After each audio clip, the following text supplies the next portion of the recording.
मैं ये सोचने के लिए विवश हूं, मिथिला ज्ञान नगरी के लिए मैंने सुना, जिस मिथिला के राजा के लिए मैंने सुना था कि जासु ज्ञान रवि भाव निसिन, जिस मिथिला के साम्राज्य के लिए, जिस मिथिला की जनता के लिए मैंने सुना था धर्मशील ज्ञानी गुणवंत, जिस मिथिला ये सुना था ये मानवतावादियों का समाज है। मैंने सुना था यहां मानवतावादियों को आश्रय दिया जाता है। ये सिर्फ मतलब धर्म,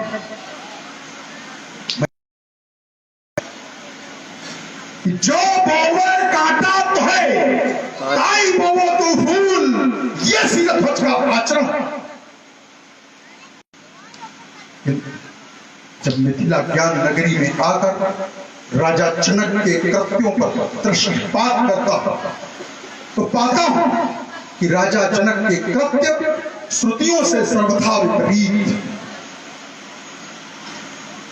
और अगर एक मानवतावादी राजा, मानवतावादी समाज में यही कृत्य है तो इस राज समाज के अंतर्गत रावण का यह प्रश्न,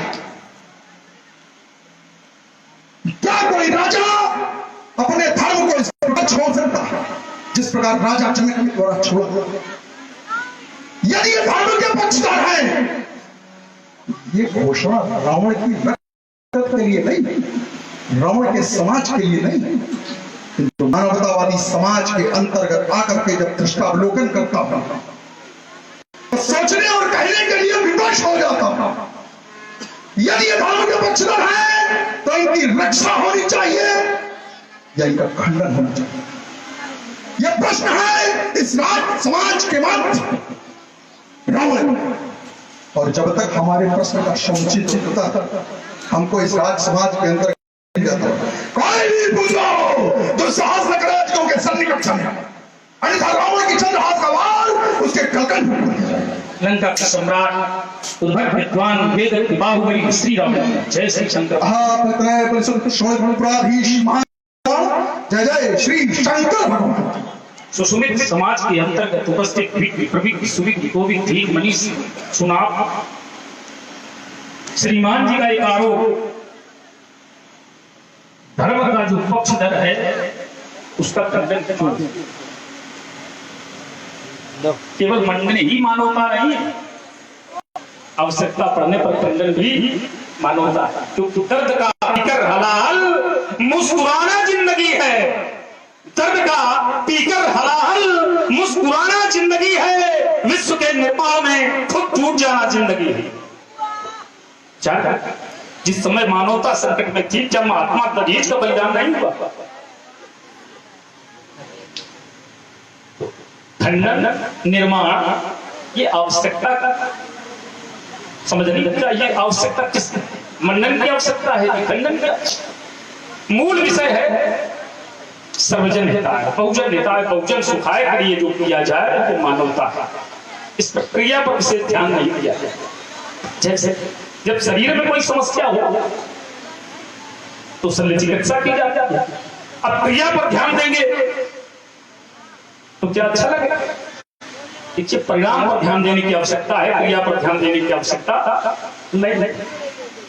जहां जहां आप क्रिया पर ध्यान देंगे वहां विषम, परिणाम पर ध्यान देंगे वहां समग्र। देखिए क्रिया राजा दक्ष की बहुत अच्छी है, लेकिन उद्देश्य अच्छा नहीं है, परिणाम अच्छा नहीं। भगवान विष्णु की क्रिया अच्छी नहीं है, लेकिन उद्देश्य अच्छा है, इसलिए सर्वबंधित है विश्व। इसलिए श्रीमान जनक की जो मूल धारणा है वो विश्व हित के लिए है, विश्व सृजन के लिए है, विश्व कल्याण के लिए है। अब इसमें यदि आपको कहीं खोट दिखाई दे रही हो तो आप स्पष्ट ये आपका कि राजा जनक की जो अवधारणा है वो समाज हित के लिए है, बहुजन हित के लिए है, समग्र सुख के लिए। यह आपका व्यक्तिगत चिंतन हो सकता है, इस प्रकार की कहीं पुष्टि नहीं। दूसरा, आपके द्वारा कहा जोड़ने का प्रयास किया आप, लेकिन आप जोड़ नहीं पाए। उदाहरण आपने बहुत दिए, लेकिन वो सभी उदाहरण हमारे पक्ष की ही पुष्टि करते हैं। हमने कहा था कि राजा जनक एक मानवतावादी राजा है, और राजा जनक के द्वारा मानवता के धर्म का आचरण यहां नहीं किया जा रहा। यह प्रश्न था, यह प्रश्न चिन्ह था इस समाज के अंतर्गत, इस समाज के ठेकेदारों के ऊपर हमारा यह प्रश्न चलता। उसका उत्तर आपके द्वारा नहीं है। आपने उदाहरण दिया राजा दक्ष का, क्या राजा दक्ष ने अपने धर्म का पालन वहां पर किया? आपने उदाहरण दिया दधीच का, खंडन से ही नहीं मंडन से ही कभी कभी, मंडन से ही नहीं खंडन से भी कभी कभी मानवता का हित होता। ऋषि दधीच से जब उनकी अस्थियां ली गई, तो ऋषि दधीच से उनकी सहमति दी। ऋषि दधीच ने अपनी अस्थियां अगर दी, तो ऋषि दधीच ने धरोहर के रूप में वो अस्थियां देवताओं से प्राप्त भी की थी।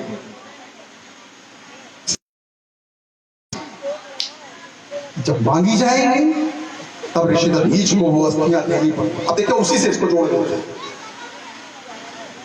देवरात को भगवान शंकर के द्वारा यह आयुध दिया गया, वही स्थिति ऋषि दधीच के द्वारा, जो आप स्थिति स्पष्ट है। ऋषि दधीच को अस्त्र और शस्त्र की धरोहर के रूप में दिए गए, और देवरात को भी धरोहर के रूप में दिए गए। ऋषि दधीच ने तो अपनी अस्थियां दे दी, राजा जनक यही से उत्तर आरंभ कर दी। दधीच ने तो अस्थियां दे दी, राजा जनक क्या दे? क्या दधीच ने अस्थियां मिटाई थी? चिंतन यहीं से आरंभ करता। दधीच ने दिव्यास्त्र मिटाए थे, क्या दिव्यास्त्र दिए? दिव्यास्त्र बनाने के लिए मूल सामग्री दी, तो फिर ये बाध्यता नहीं कि जनक जो मिटावा वही दे। वो अगर हड्डियां दे रहे हैं तो राजा जनक भी आत्मा का टुकड़ा दे रहे हैं। देखिए क्या आत्मा जा हृदय का टुकड़ा, अगर वो अस्थियां दे सकते हैं तो राजा जनक अपनी बेटी समर्पित कर रहे हैं अंतर तक। तो उनके त्याग में इनके त्याग में अंतर दिखाई देता। बस यही तो वैमनस्यता समझने की आवश्यकता है। वो विश्व कल्याण और संकेत कर रहा है, यह विवाह अतिहित सबही। हम अधिक नहीं केवल समाज में कहेंगे, यह विवाह अतिहित सबही। जिस विवाह से सबका हित छुपा हो, क्या वो अधर्म पूर्वक हो सकता है? इसकी सोच बहुत।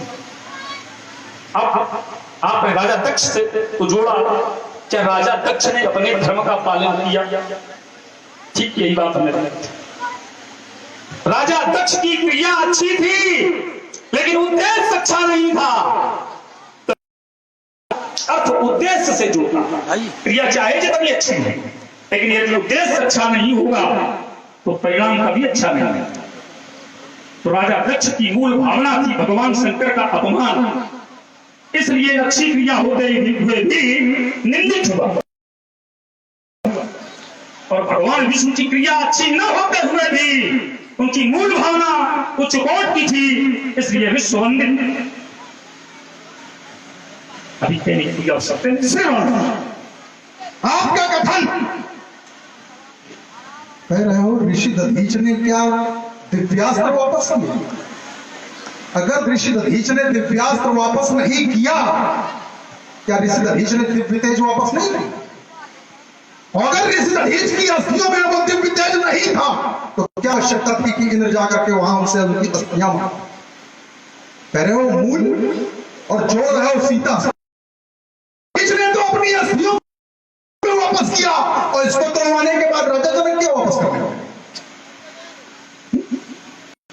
हो? कन्या, अपनी कन्या दे रहे हैं, हृदय का टुकड़ा दे रहे हैं। समाज को भावुकता में बरगलाने का यह निंदनीय प्रयास आता है।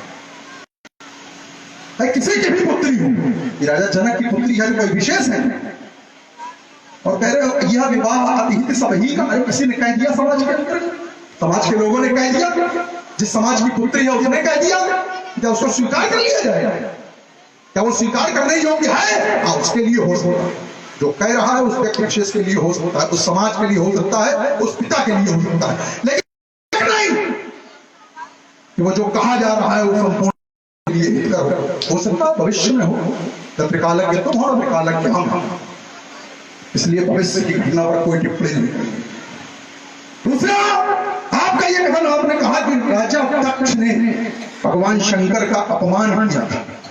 राजा जनक, राजा दक्ष का उद्देश्य हितकर था, कार्य हितकर था, लेकिन उद्देश्य अहितकर। क्या कार्य हितकर था राजा दक्ष? राजा दक्ष ने, दक्ष प्रजापति ने जिस समय यज्ञ करने का संकल्प मन में लिया, उस समय से ही उनकी क्रिया निंदनीय थी। उस समय ही उन्होंने सोच लिया था कि और यही कारण था कि उन्होंने भगवान शंकर को आमंत्रित किया। बरगलाने का प्रयास करते हो समाज को, सुबह के लोग बैठे हुए इनको भ्रमित करने का प्रयास करते हो। इस बात से हम आपकी सहमत हैं। करने की क्रिया चाहे जैसे, चाहे हरी दुष्कर, किंतु यदि उद्देश्य श्रेष्ठकर है तो उसको करना चाहिए। कार्य करने की क्रिया यदि उत्तम है, किंतु यदि उद्देश्य निंदनीय तो उसको नहीं करना। इस बात से आप पूछे, लेकिन राजा जो दक्ष प्रजापति को आप इस घटना से जोड़ रहे हो तो ठीक है, इसमें सुधार की आवश्यकता है। दूसरा, हमने कहा था भगवान शंकर ने इस धनुष को एक निमित्त भेद दिया। क्या वो निमित्त राजा जनक का पूर्ण हुआ? यही प्रश्न ने राजा जनक से भी किया था। राजा जनक ने जब हमको बताया कि नारद यहां पर आए और नारद की पूर्व घटनाओं का जब हम दृष्टि अवलोकन करते हैं तो हम पाते हैं कि प्रत्येक कन्या को उसके भावी वर के लिए नारद ने सदैव उनके पिता को, समाज को बताया। लेकिन राजा जनक के द्वारा चूंकि यह कह दिया गया कि मुझे नहीं बताया, तो यह स्वीकार करके उस पर कोई टिप्पणी भी नहीं करेंगे, उस पर कोई चर्चा भी नहीं करेंगे। हाँ, इसीलिए टिप्पणी आई है, संज्ञान करना वो अलग विषय है, इसलिए उसको करना उचित नहीं है, क्योंकि हम लोग मर्यादा है।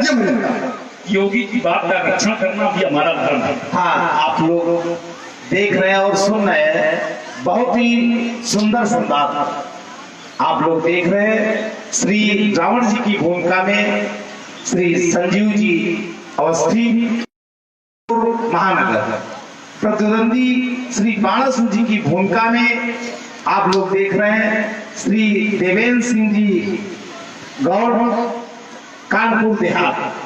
बहुत ही सुंदर संवाद, इसी से प्रभावित हैं हमारे भैया ज्ञानू तिवारी। आपके द्वारा 21 पुष्पमुद्राएं प्रदत्त हैं और 51 पुष्पमुद्राएं मेरी तरफ से प्रदत्त हैं। कोट कोट धन्यवाद। दूसरा, विष्णु, आपने कहा कि विष्णु का कार्य निंदनीय था, किंतु उद्देश्य हितकर, यह आपका कथन है। यदि विष्णु का उद्देश्य हितकर था तो विष्णु को श्रापित क्यों होना पड़ा? यदि विष्णु का उद्देश्य हितकर था, इसी स्त्री के साथ छल करो और इसके पश्चात समाज में यह सिद्ध करो कि उनका उद्देश्य हितकर था। इसलिए विष्णु भगवान हो या इंसान हो, हम दोनों को एक समान पढ़ने पर देखो क्या नाम, इंसान और भगवान हमारे लिए सम है। आपके लिए हो सकते हैं कि कोई श्रेष्ठ, मेरे लिए यदि इंसान गलती करता है तो उसको मैं समाज के मध्य में गलत कहता हूं, और मेरे लिए यदि भगवान गलती करता है तो भी मैं समाज के मध्य में उसको गलत कहता हूं। ये आपकी जो तुला है ये रासायनिक नहीं, भौतिक नहीं।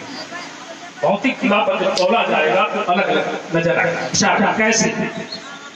माया ईस न आपको जान कही सो जीव, माया ईस न आपको जान कही सो जीव। माया प्रेरक मुख वर्गीकरण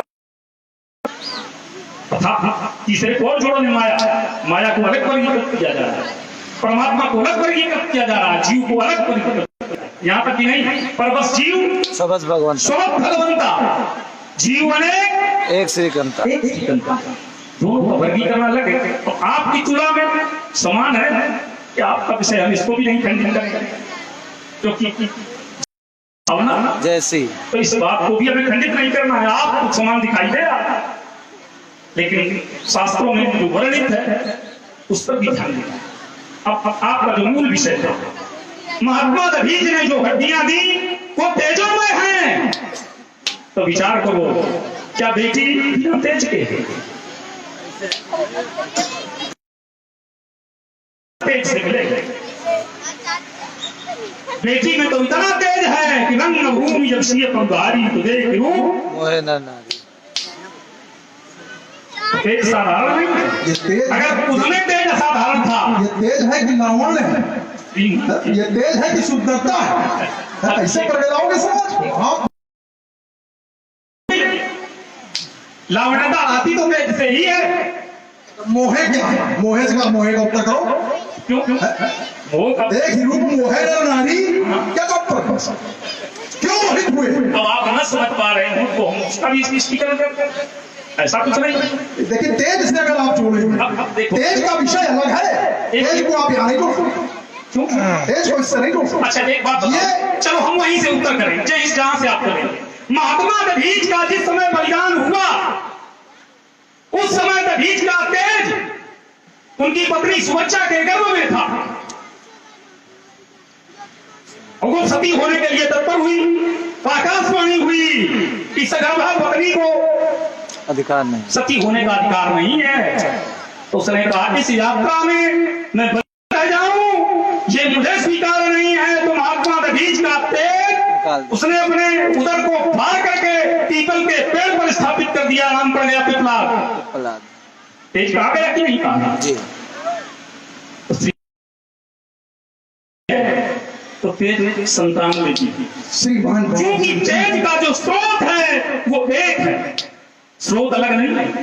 तो इस तेज को यदि आप विभक्त करेंगे ये उचित नहीं, उचित है, इसीलिए मैं अब एक एक विषय पूरा हो जाता है। चलिए हमारी जो बात थी सीधी सीधी थी, क्या पर चर्चा करता है, ये कर्म की परिभाषा है। क्रिया धन उद्देश्य बराबर करना, कर्म को क्या धन उद्देश्य तब बराबर करना।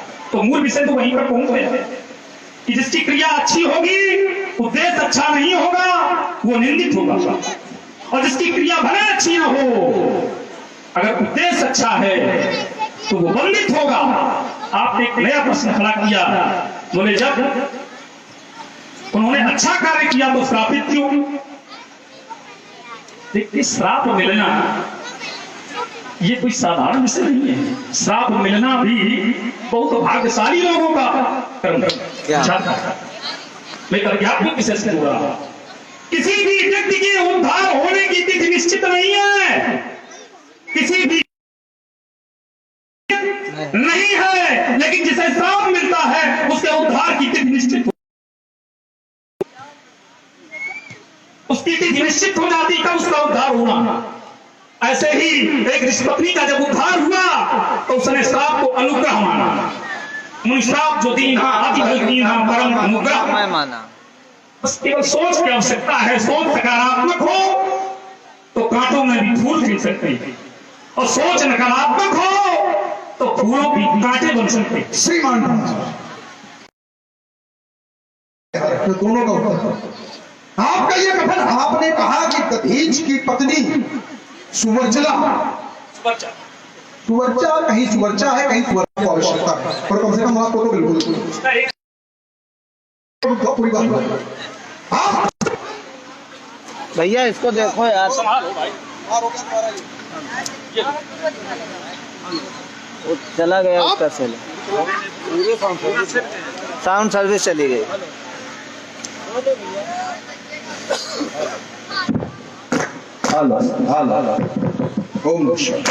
आपका ये कथन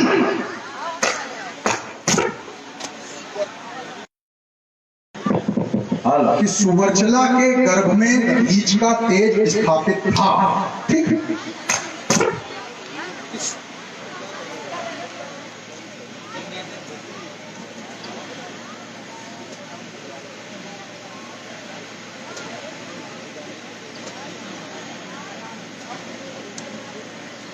देख लो भैया, नहीं मजा कर चला आप उत्तर रोक दीजिए भाई।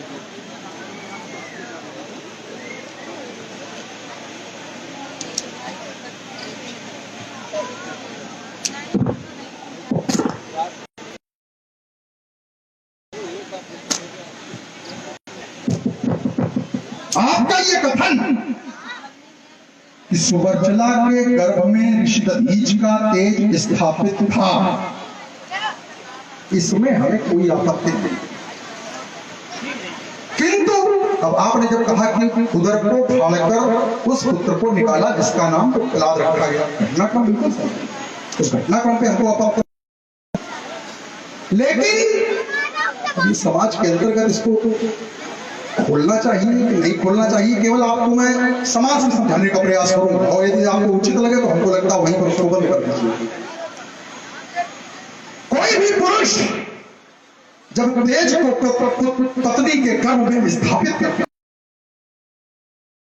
पत्नी के गर्भ में स्थापित करता है, तो क्या संतति की उत्पत्ति केवल तेज से हो जाती है?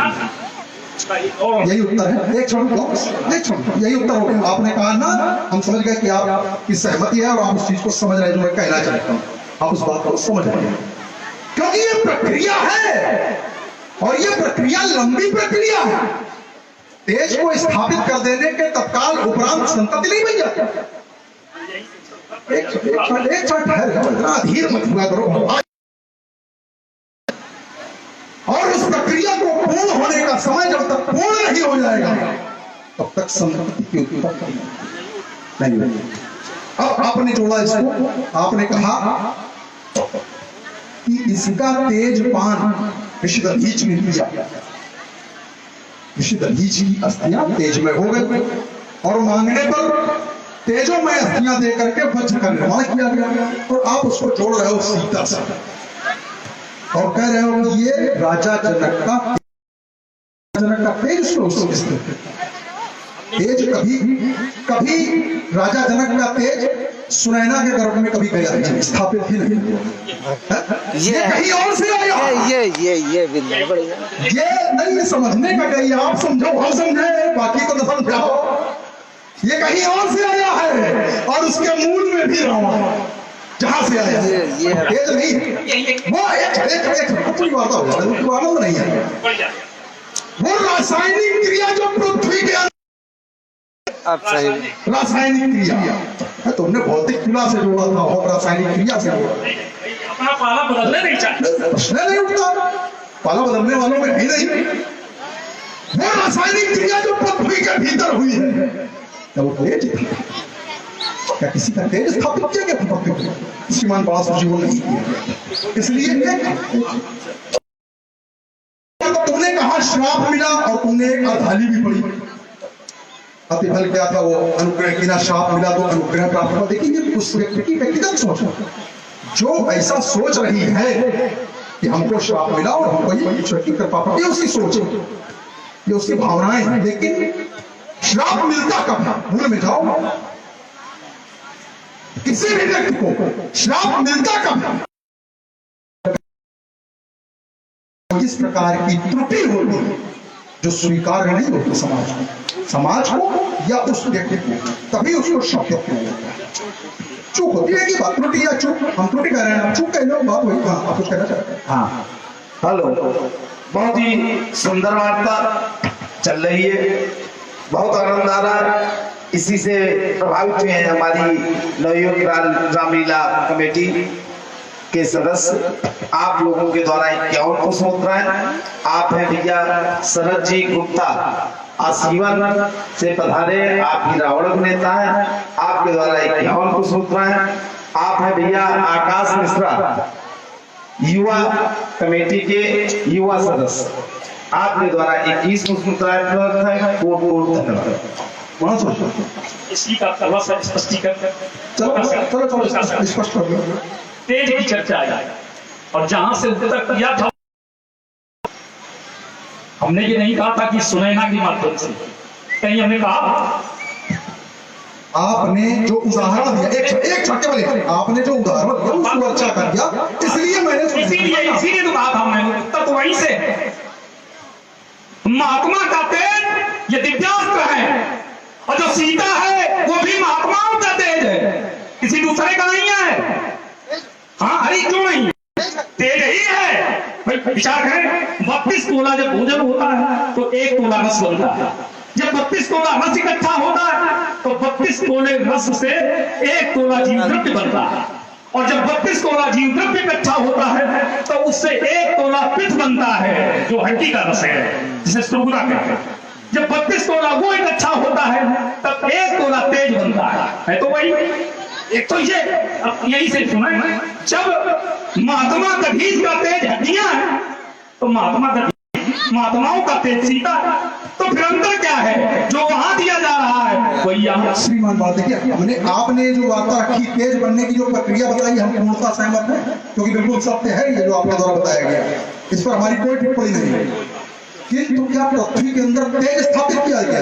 विषय ये था, हमने कहा था कि रासायनिक क्रियाओं के द्वारा वो तेज में परिवर्तन हुआ। हमने ये नहीं कहा तेज रखा। तेज कभी भी अगर सीधे सीधे आदान और प्रदान होगा तब तो तेज का आदान प्रदान हो सकता है। बताओ। जैसे पिपलाद उत्पन्न, तो ये बच्चे संतति जब उत्पन्न होती है तो रज और तेज तो रज तेज तजते मात पित नौ पुत्र पाता जन्म है। जब रज प्रबल होता है तो पुत्री होती है, जब रज प्रबल होता है तो पुत्री होती है, और जब तेज प्रबल होता है तो पुत्र होता है। अर्थात वो तेज नहीं है, इससे भी सिद्ध होगा। कैसे? यही कथन है। हम बिल्कुल कथन, हमने तो कोई टिप्पणी करी नहीं, ये आपका कथन है कि जब रज प्रबल होता है तो पुत्र की उत्पत्ति होती है। अर्थात रज जब प्रबल होता है अर्थात क्या तेज नहीं है? तेज नहीं ना, यही भूल है, हमने कहा यही भूल है, यही भटकाव है, यही इसीलिए मैंने अर्थात में अंतर हो सकता है। इसीलिए मैंने कहा था ये चिल्लाना नहीं, चिल्लाना नहीं, ये आप अनुपात में अंतर हो सकता है, लेकिन आप नकार नहीं सकते। बात में अंतर हो सकता है। बात को काट रहे हो, समाज को भ्रमित करने का प्रयास कर रहे हो। क्यों? क्योंकि वार्ता पूर्व में कर चुका हूं, बिल्कुल ये मैं पूर्व में कर चुका हूं। मैंने रासायनिक क्रिया शब्द का प्रयोग किया था। और इतने बुद्धिमान तो भाई हो कि रासायनिक क्रिया क्या होती है, हमने रच का इसलिए नाम नहीं लिया। और हमने कहा तो समाज में कहेंगे तो समझ में, इसलिए हमने कहा तो समाज में कुछ चीजें स्पष्ट नहीं की जाती। तुम जानो, हम जाने, और समाज में जो सुविज्ञ जन है वो जाने कहां वार्ता जा रही है। शिव भक्ति क्यों ठुकराई है, समय का विधान। श्री शंभु के अपमान की यानी क्यों अपनाई है, जब निज इच्छा का वर पायशिया, ये अम्ब का अवतार है तो चाप का खंडन कराना शंभु का अपमान है। जाने